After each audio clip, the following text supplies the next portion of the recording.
Sir जी, ये जो तनावपूर्ण स्थिति है इसके बारे में क्या कहना चाहेंगे? ये तनावपूर्ण स्थिति प्रशासन के इम्पल्सिव व्यवहार के कारण है। अधिवक्ता अगर ऑफिसर ऑफ द कोर्ट कहा जाता है तो उसको ऑफिसर ऑफ द कोर्ट के रूप में अगर सम्मान दिया गया होता तो ऐसी अप्रिय घटनाएं न घटती। बनारस हो या कोई और जिला हो, हर जगह अधिवक्ताओं के साथ सौतेला और शत्रुतापूर्ण व्यवहार पुलिस और प्रशासन करता रहा है। उनके प्रति एक संचित आक्रोश अधिवक्ता समाज में भी है और जनता में भी है। प्रायः ये देखा जाता है कि वो कानून के जो मकसद है उसको वो स्वयं विफल करते नजर आते हैं। कोर्ट का अगर स्टे है, इसके बावजूद अगर पार्टी उनको उपकृत कर देती है तो वो निर्माण करा देते हैं और गिरफ्तारी जिन मामलों में होनी चाहिए वहां नहीं करते हैं, जहां नहीं होनी चाहिए वहां दबाव बनाते हैं और एक तरीके से पूरा पुलिस तंत्र थानेदार तंत्र हो गया। हम लोगों ने यहाँ के पुलिस प्रमुख को और प्रशासनिक अधिकारी को बार बार ये चिताया कि राजस्व प्रशासन में इस तरह की मनमानी चल रही है, पुलिस प्रशासन में चल रही है, लोग लगातार असंतुष्ट हो रहे हैं। हमारे नवागत जिलाधिकारी ने भी आश्वस्त किया था कि हम जल्दी ही सबकी चूलें कसेंगे। तब तक बहुत सारी दिक्कतें भी आ गईं। दुर्भाग्य यह है कि हमारे वाराणसी जिले में जो प्रधानमंत्री जी की कंस्टिट्यूएंसी है वहां प्रधानमंत्री और मुख्यमंत्री के ही इतने दौरे लग जाते हैं कि एक दौरे से वो खाली होने के बाद वो दूसरे दौरे की तैयारी में लग जाते हैं। तो न उनके पास आम जनता के लिए समय है, न अधिवक्ताओं के लिए समय है। और जो चीजें संज्ञान में आती भी हैं, अगर उसमें एग्जेम्पलरी एक्शन हुए होते, कठोर कार्यवाही हुई होती तो मातहतों को ये संदेश मिल जाता कि हमारे प्रमुख, हमारे अधिकारी अब भ्रष्टाचार पर और अत्याचार पर जीरो टॉलरेंस की नीति पर है, हम लोगों पर कार्यवाही होगी, तो वो सतर्क रहते और वो कानून के मकसद के हिसाब से काम करते।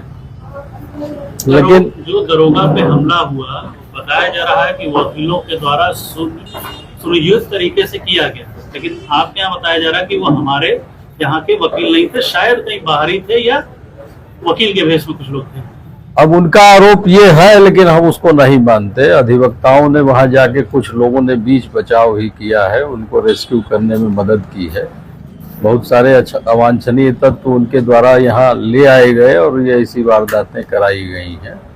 दरअसल पिछले जो उसके ठीक पहले जो 2 कांड अधिवक्ताओं के साथ हुए थे, एक अधिवक्ता की जमीन के कब्जे कराए गए थे और उसको खुद लॉकअप में बंद कर दिया गया था और पीटा भी गया था।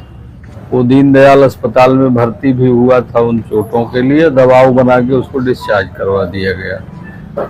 और दूसरी जो घटना हुई थी वो तो बेहद शालीन अधिवक्ता थे, अपनी पत्नी के साथ जा रहे थे, उनका घर उस मोड़ पर सटा हुआ था 10 कदम पर, और वो बार बार ये कह रहे थे कि हम किसी ट्रैफिक रूल का वायलेशन नहीं कर रहे हैं, हमारा घर बिल्कुल यही इस मोड़ पर है। इसके बाद उसको अपना ईगो बना करके वहां उपस्थित इंस्पेक्टर और सारे पुलिसकर्मी उनके साथ मारपीट कर बैठे और उसमें उनके कंधे की हड्डी खिसक गई है और उनकी आंख के पास सांघातिक चोट आई थी, जिसमें कि अटेम्प्ट टू मर्डर का भी मुकदमा लिख लिया गया। लेकिन उस मुकदमे को लिखने के लिए भी बार को दबाव बनाना पड़ा और लिखने के बाद फिर वो इस फिराक में पड़े कि अब इसका काउंटर ये किया जाए कि कुछ ऐसा खेल रचा जाए कि अधिवक्ता समाज खुद बैक खुद पर आए और हमारी छवि बचे, और उसी दुष्चक्र में ये घटना हुई। अब सवाल ये है कि आप इतने दिन से जो ज्यादती करते चले आए हैं, उस ज्यादती पर भी तो आपने कभी कोई चीजें नहीं की। आपने विभिन्न मामलों में SIT बनाई, अधिवक्ताओं ने दबाव बनाया, आपने SIT बनाई। 4-4 महीने बीत गए, 6-6 महीने बीत गए, आपने बताया तक नहीं कि आपकी SIT की उपलब्धि क्या है। रेवेन्यू में भी अक्सर झगड़े होते हैं घूसखोरी को लेकर के, जो काम होने चाहिए जितने समय में वो नहीं हो रहे हैं, इसलिए कन्फ्रंटेशन हो। अधिवक्ता जवाबदेह भी तो है अपने वकीलों के लिए, क्या बताएगा कि ये काम क्यों नहीं हो रहा है, तो उसको आप एड्रेस नहीं करते हो समय से। और जब रिजेंटमेंट फूटता है तो आप अधिवक्ताओं को कहते हो कि वो लॉलेसनेस है और अराजकता है, वो कानून हाथ में ले रहे हैं। तो तंत्र की जो जवाबदेही है और तंत्र का जो चरित्र है वो दोनों अपनी जगह से स्खलित है, बिगड़ा हुआ है। तो हम ये चाहते हैं कि अगर कुछ होना है तो बातचीत से, संवाद से हल किया जाए। अगर गलतियां आपकी आप स्वीकार करोगे तो हम भी देखेंगे कि हमारे बीच में कुछ गलतियां हैं तो हम भी दूर करेंगे। अभी तो हमें आपका ही सब रुख बिल्कुल ऐसा लगता है कि आप पूर्वाग्रहग्रस्त होकर के दमन के रास्ते पर हैं, और हम आपकी सब बातें कैसे मान सकते हैं। अधिवक्ता इस समय वाराणसी में देखने को मिल रहे हैं और लगातार पुलिस अधिवक्ताओं पे आरोप लगा रही है कि अधिवक्ता जानलेवा हमला किया। आप इसको किस तरीके से देखते हैं, क्योंकि वो सीसीटीवी कैमरे में दिख रहा है कि अधिवक्ता बीच बचाव करते हैं? बिल्कुल नहीं, जैसा हमारे महामंत्री सेंट्रल बार राजेश गुप्ता जी ने आपको बताया है, ये पुलिस की बिल्कुल षड्यंत्र है। चूंकि रेडिएशन कमेटी के अध्यक्ष हमारे जनपद न्यायाधीश ने उनको डायरेक्शन दिया था कि विद इन 12 घंटे आप इसकी रिपोर्ट प्रेषित करेंगे, उससे बचने के लिए उनके द्वारा षड्यंत्र के तहत एक सुनियोजित तरीके से ये कांड कराया गया है। और पुलिस वर्सेस अधिवक्ता जो किया गया है वो एक गैर जिम्मेदार अधिकारी द्वारा किया जा रहा है, जबकि उच्च अधिकारी इस मामले का निस्तारण चाह रहे हैं।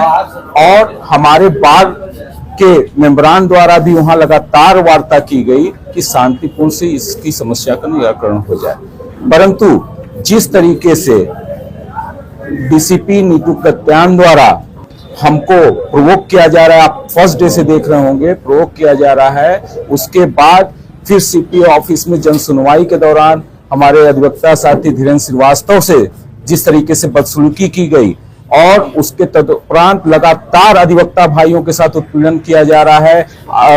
सिर्फ बेवजह इसको रंजिशन अधिवक्ताओं की गाड़ियों का चालान किया जा रहा है, सीज किया जा रहा है। तो कहीं ना कहीं लग रहा है कि हमारे माननीय प्रधानमंत्री जी के संसदीय क्षेत्र होने के नाते उसको राजनीतिक के तौर पर ये अफसर भी किसी न किसी राजनीतिक पार्टी से जोड़कर डिस्टर्ब करने का प्रयास कर रहे हैं। आपके तरफ से प्रार्थना कर दिया जाए 100 पुलिस कर्मियों को, ये प्रक्रिया निश्चित तौर पे, चूंकि आपने देखा होगा गर्मी ठंडा करने की बात हुई है जहां तक, तो अब मुझे नहीं मालूम कि वो किस तरीके से गर्मी अपना ठंडा करवाना के लिए हम लोगों को बोली है, लेकिन अधिवक्ता के पास एक ही रास्ता है गर्मी ठंडा करने का, वो मुकदमा करके उनके रिटायरमेंट तक के बाद तक उनको इस कचहरी में दौड़ाया जाएगा ताकि उनकी गर्मी ठंडा हो जाए। तब से कुछ न कुछ विवाद होते रहे हैं अधिवक्ताओं और दरोगा के बीच में, इस पर आप क्या कहना चाहिए? और बार अभी तक क्या कर रहा है और आगे क्या करेगा? निश्चित रूप से जो है अधिवक्ताओं पर तमाम हमले बार बार हो रहे हैं और इस घटना के बाद भी हो रहे हैं। पुलिस ने उस दरोगा कांड को अपने नाक पर रख लिया है और उस दिन बिना जांच किए हुए 10 अधिवक्ताओं के खिलाफ FIR दर्ज किया और इसके बाद आज पेपर में आया है कि 35 लोगों को और चिन्हित कर लिया गया है, जबकि जिस जगह घटना हुई थी वहां कोई CCTV कैमरा नहीं है। हमसे वार्ता हुई थी बार एसोसिएशन से, उन्होंने कहा बिना आपको संज्ञान में लिए हो मैं कोई कार्रवाई नहीं करूंगा, आप CCTV से फुटेज से चिन्हित करेंगे, इसके बाद ही कोई कार्रवाई होगी। और जो भी घटना घटी है उसमें हमारे अधिवक्ता भाई नहीं है, हमारे अधिवक्ता भाई बचाव का कार्य कर रहे हैं। सोमवार के दिन क्या रणनीति होगी, आंदोलन का क्या रूप रहेगा? सोमवार को हम लोग पुनः बैठक करेंगे। हमारे अधिवक्ता समाज अभी तक उद्वेलित है। इस 2 दिनों में अगर शासन हमसे बात करता है और कोई निर्णय निकल जाता है तो हम सोमवार को स्ट्राइक नहीं करेंगे, अन्यथा हम स्ट्राइक पर जाने के लिए मजबूर रहेंगे। आम जन न्याय के लिए कचहरी आता है या पुलिस के पास जाता है? पुलिस और वकील दोनों आपस में, दोनों लोग का विवाद चल रहा है।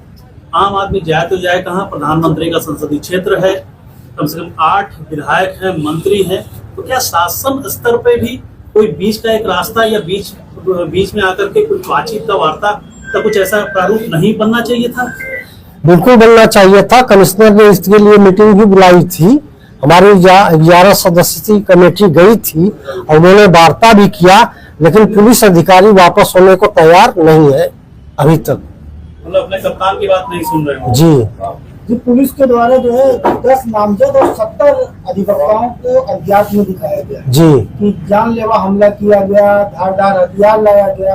तो क्या कचहरी परिषद में उनकी सिक्योरिटी नहीं है कि धारदार हथियार अंदर आ जा रहे हैं? क्या इस पे क्या कहना? पूरे दिन से कचहरी शांत चल रही थी। कहीं किसी अधिवक्ता ने अदालत में जो है पैरोकार आते हैं, मुलजिम को लेके आते हैं और इसके बाद जो है वो बैठते हैं जो है। इसके बावजूद भी किसी अधिवक्ता ने किसी सिपाही या किसी दरोगा से कुछ नहीं कहा।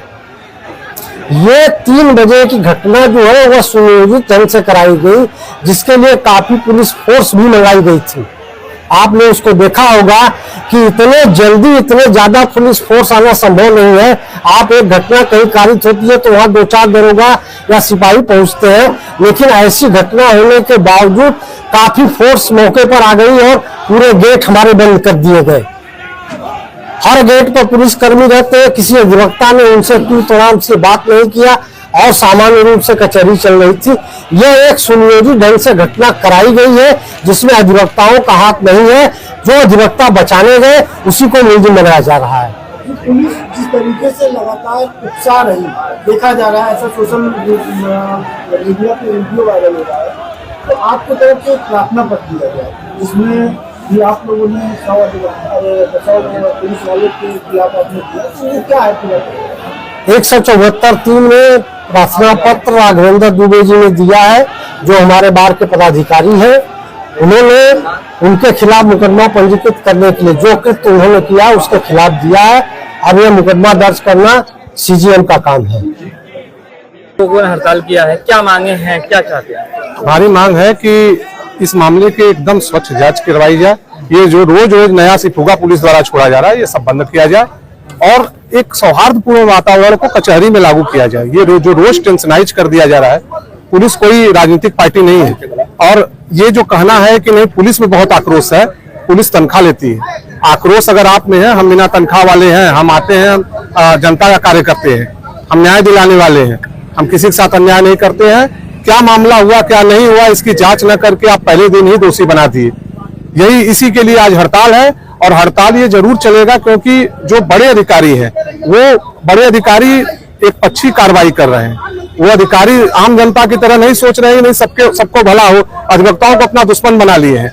बहुत जल्दी इस मामले का पटापेच किया जाए। दो लोग टकरा रहे हैं, दोनों की अलग अलग बॉडी है, दोनों के जो देख रेख करने वाले अलग है। आपका बार काउंसलिंग है, यहाँ लोकल काउंसलिंग है, उनका डीआईजी आईजी कमीशन। क्या कोई बात हो पा रही है ऊपर लेवल पे जिससे इसको कम किया जा सके? क्या कोई ऊपर लेवल से कोई ऐसी बातें हो रही है टकराव कम किया जा सके? ऊपर के लेवल पे टकराव कम करने का कार्य करवाया जाए, क्योंकि इससे इस टकराव से आम जनता का नुकसान हो रहा है। लेकिन हमसे ज्यादा टकराव करने की स्थिति में पुलिस है। पुलिस का आपने कर्तव्य देखा होगा कि 2-3 दिन से पुलिस ऐसे काम कर रही है जिससे आम अधिवक्ता परेशान हो रहे हैं। किसी पुलिस वाले को देखे होंगे कि उनकी जन सुनवाई बंद हो गई, हमारे यहाँ पैरोकार नहीं आ रहे हैं, तमाम प्रकार से एक तरीके से जनता का कार्य बंद हो चुका है। अब पुलिस जो है एक राजनीतिक दल की तरह कार्य कर रही है। आज आप लोगों का हड़ताल है, जी। क्या है मांगे, क्या किया? देखिए, हमारा विगत 4-5 दिनों से जो माहौल वाराणसी में बना हुआ है, जिसके जिम्मेदार जो लोग भी हैं, शुरू से 4 दिनों पूर्व 5 दिनों पूर्व से जो घटनाक्रम चला आ रहा था उसकी जांच होनी चाहिए थी। पुलिस को चाहिए था, प्रशासन को चाहिए था कि सारी घटनाओं की निष्पक्ष जांच करते हुए जो अंतिम घटना वाराणसी कचहरी में घटित हुई उस घटना को उसी घटना का क्रम मानते हुए जांच करते हुए जो भी दोषी होते उनके खिलाफ आप कार्रवाई करते। अधिवक्ता समाज, पूरा समाज आपके साथ खड़ा होता, आपका सहयोग करता। लेकिन ऐसा न करते हुए पुलिस स्वयं एक पार्टी बनते हुए और सिर्फ एक पक्ष का दोष देते हुए कार्रवाई करने पे अपने उतारू हो गई है। पुलिस स्वयं में एक पार्टी बनते, एक राजनीतिक दल की तरह कार्य करते हुए इस सारे घटनाक्रम को एक राजनीतिक की दृष्टि से एकदम हाईलाइटेड बनारस को कर दिया, खुद को पाक साफ बताते हुए ये वही पुलिस है जो चट्टी चौराहों को आपको 10-10 रुपए 5-5 रुपए के लिए मांग करते हुए दिख जाएंगे, और आज वही पुलिस खुद को स्वच्छ दिखाते हुए अधिवक्ताओं को जिस प्रकार से दलित करने का प्रयास, दबाने का प्रयास कर रही है, ये घोर निंदनीय है। हम लोग इसकी निंदा करते हैं, और अगर पुलिस की इच्छा राजनीतिक पार्टी बना करके राजनीति करने की है तो एक पार्टी का रजिस्ट्रेशन कराए, उसके अध्यक्ष बने स्वयं मोहित अग्रवाल जी, और उसकी नेता बनाए नीतू कात्यायन जी को, जिनका पूरा 100% रोल है इस पूरे घटनाक्रम को बढ़ाने का। ये घटना बहुत बड़ी नहीं थी, 323, 504, 506 की घटना को उन्होंने, बीएनएस में उसकी धाराएं अलग है, उन्होंने इस प्रकार से दिखाया है कि कितनी बड़ी घटना हो गई, और एक र्यूमर फैलाते हुए कि मर गया 3 घंटे तक जिस उपद्रव की स्थिति उस दिन की बनी हुई थी, नंगी पिस्टल लेकर के पुलिस वाले दौड़ रहे थे रास्तों पे, और अधिवक्ताओं को कैद करके रखा गया था कचहरी के अंदर, जिसमें जज और अधिवक्ता दोनों कैद थे। इसकी भी जांच होनी चाहिए। पुलिस कमिश्नर ने कहा 24 घंटे के अंदर मुकदमा दर्ज हुआ है। हाँ? और आप लोगों ने 11 टीम की गठित की जांच में मदद करने के लिए, फिर क्यों इतना कूल पर? 2 दिनों से 11 सदस्यीय कमेटी को बुला करके सिर्फ यही कहा जा रहा था गिरफ्तारी होगी। आप पूरा घटनाक्रम को समझने का प्रयास ही नहीं कर रहे थे। आप स्वयं पुलिस वाले खुद पार्टी बन के सिर्फ गिरफ्तारी। अरे किस चीज की गिरफ्तारी होगी? आप सिर्फ गिरफ्तार करने पे उतरे हुए हैं, आप घटनाक्रम को पटाक्षेप करने पे लगे ही नहीं हुए। बेनीपुर वाली घटना पे आज तक वीडियो क्यों नहीं आया? उस दरोगा ने जो मारा है अधिवक्ता को, वो वीडियो कहाँ है? आप सारा वीडियो कचहरी के अंदर घुस करके सारा वीडियो प्राप्त कर ले रहे हैं, और खुले चौराहे पे वो घटना घटित होती है उसका वीडियो आपको नहीं मिल पा रहा है। वो वीडियो कहाँ है? उस दरोगा के ऊपर भी कार्रवाई की जानी चाहिए।